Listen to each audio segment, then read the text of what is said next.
Today, we're going to talk about an ability that I normally would not recommend. However, we are in the end game of Madden 24. A lot of abilities are coming free on cards, or you're going to have flex AP to spend this AP on. We're going to be talking about the chuck out super press combination. Now, you should not be a stranger to the super press. This is a feature that I've talked about a ton. Let's take the practice field and I'm going to show you guys how this ability works and makes the super press even better. And while I am loading into practice mode, make sure you guys take the time to subscribe right here to the Madden YouTube channel. We are just over a week away from college football 25 content joining the Madden cadence right here on the channel. You guys will absolutely want to be plugged in. And speaking of being plugged in, make sure that you guys head over to gridirongameplans.gg where I'm running my Madden 25 and college football 25 pre-sale. If you guys want to be on the up and up from day one on either or both of those games, make sure you guys take advantage of the pre-sale. Far and away the best way to get all the content for the lowest price, far better than going month to month. It'll save yourself about 50 bucks a year. I dress myself in cashmere. Woo, woo, woo,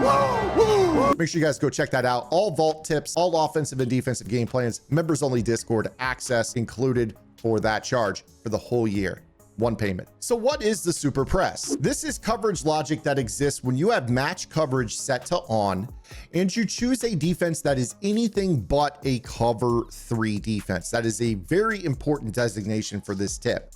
So what we're going to do here is I'm going to call a cover 2 out of the big nickel over G. When you face a formation that is a 3-by-1, meaning you have a solo receiver to one side of the field and trips or quads to the other side of the field, the solo receiver is liable to be what we call super pressed. To do this, you're going to roll up and press coverage and change the outside defender to a third. So in this cover 2, I'm going to change my outside corner to a outside third, and then I will go ahead and roll the coverage to create what is essentially a cover 3 cloud. This is a defense that is very safe against bunch in general. So if you guys are lacking bunch defense, you guys should absolutely check this out and make sure you check out some of the other content that I've done on bunch. I've got match stuff from cover 6, some stuff from cover 9 against the bunch strong, but this is a very, very good starter coverage. Now, the cool thing about this is that when your opponent goes to run their verticals, a lot of players are going to be looking for that streak to Tyreek Hill to clear out the deep zone, opening up the crosser to Puka Nacua. But what actually occurs with this is the super press. So I'm going to spy off the pass rush here so you can see this in action. You're going to see this press animation that completely walls off Tyreek Hill. And when you go to throw that crossing route, the streak has not pulled that zone far enough downfield where that crossing route is open. And if you have a zone KO on this player, he'll be able to turn around and make a play on the crosser. But you see right here how we get this press. Now, the cool thing about this is that super presses cannot be beaten in the way that man press is. I will actually put in a man press beating ability here shortly to illustrate that, but you will never really get behind this in a way that you're going to be able to lob it. So you're going to see right here that this crossing route comes into the picture and it is absolutely able to be intercepted by this player. So he effectively takes out 2 routes with 1 assignment. You guys will want to make sure you have the deep zone KO on this as well. So let's go back to the sub menu, and I want to make sure that I put in a player on the offensive side of the ball that has a built-in beat press. So I'm going to put in Anquan Bolden. He has a built-in wide receiver passive X factor that is designed to get the best releases period against press man-to-man. But again, this is not really man-to-man. We're actually going to play super press out of a zone play. So let's set up the exact same coverage again here. And then when I go ahead and snap this ball, watch what happens when we try to get Bolden off the jam. He is unable to get behind Kyrie Jackson. If I lob this up, this is going to be walled off and likely intercepted if it's a catchable ball. Who made this coat? Hugo Boss, Armani, you set it up, broke. Hell, my life just started, Jack. Now, there is one caveat here. We want to make sure with this ability that we're also going to play a chuck out player. So I'm going to sub in Charvarius Ward, which as you saw at the beginning of the video, I have chuck out on him. What chuck out is designed to do is when you get a zone press animation, this is typically a cloud flat or a purple zone in the slot, usually not a deep zone. You will see that the defender lights up. What this does is it fatigues the wide receiver, similar to the way that bench press fatigues a wide receiver in man press. This will help ensure that even if for some reason the wide receiver does get a half step on you, that they're going to be, one, tired, so they're not really going to accelerate and run away. And two, even if they catch the ball, they're going to be half fatigued, and that's going to make it where they're much easier to drop the ball from behind. So you're really putting yourself in an advantage position with this, where you're going to be able to fatigue out a player on this particular route. So if you watch, we snap this ball, you notice how Charvarius Ward lights up, and you saw the super press animation. If I go to throw that crossing route, it's completely dead in the water. I mean, he completely neutralized Anquan Boldin. Look at how he straight up bullied him into the sideline. I mean, this looks like a 5-yard out route. This doesn't look like a streak or a fade.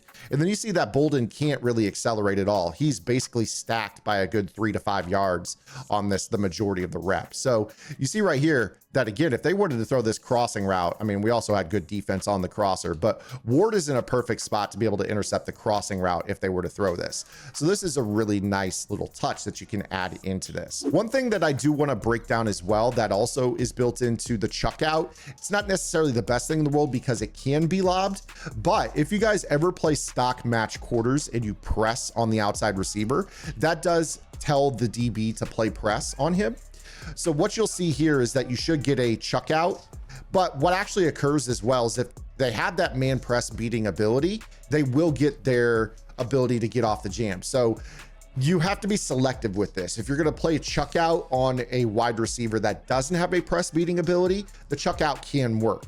However, if they do have that, then you want to tend to avoid that, because you saw this release was way better for Boldin against the outside quarter press than it was against the super press third. In fact, he got right behind him as if it was man coverage. So pick your spots for this adjustment. One thing that I want to leave you with this tip is that taller does not mean better. I've been a major proponent of height and weight throttling down your locomotion. You see here, Rob Gronkowski is 99 speed, acceleration, agility. He's basically cracked out. His COD is 99 as well. Taller does not mean better. In fact, just the other day, I was playing super press with this Rob Gronkowski, and he got lobbed for a touchdown by CeeDee Lamb. This is because taller basically means slower. So in a lot of cases, the sweet spot for the super press, I'll be honest, I've run DBs that are 5'11" on the outside. I've run DBs that are 6'4" on the outside. Most DBs in the game are in that range, so you're going to be totally fine. But if you guys are out here using, you know, like out of position card that's like 6'9" on the outside, for instance, that Harold Carmichael, sometimes you're going to run into issues where they can easily be lobbed. So be careful when you guys are using super tall items. They do tend to actually get lobbed a little bit more easily. And I included that clip for you, but I want to show you here in practice mode as well, give you one good example here, that it's pretty easy to run by Gronkowski if you guys are running this. So let's set this up one final time here. And while he will play a super press, because Gronkowski is so darn slow due to his height, it's actually easy to kind of get behind him. And you see right there, look how Boldin had a step and a half on him right there. If not for the pass rush, I actually would have been probably easy lob touchdown. So do not run this with the stork type items in the game. You'll be wondering why this unbeatable press is suddenly beatable. Stay in that like 5'10", 5'11" to 6'4" range. You'll never ever get lobbed. Even if they get a half step, your KO on the card will take care of the rest. It won't be a rack touchdown unless you use a super tall player. That is it for today's video. I hope you guys enjoyed it. Again, we are just a week away from college football 25. We're a month and a week away from Madden 25. We're really ramping up to have a hell of a fall. Make sure you guys take advantage of the pre-sales over on my website, gridirongameplans.gg. Subscribe to the channel right here. We'll see you guys this afternoon with a YouTube short, or tomorrow with another long form upload. Until then, this is Zan. Get the lab in. Good luck.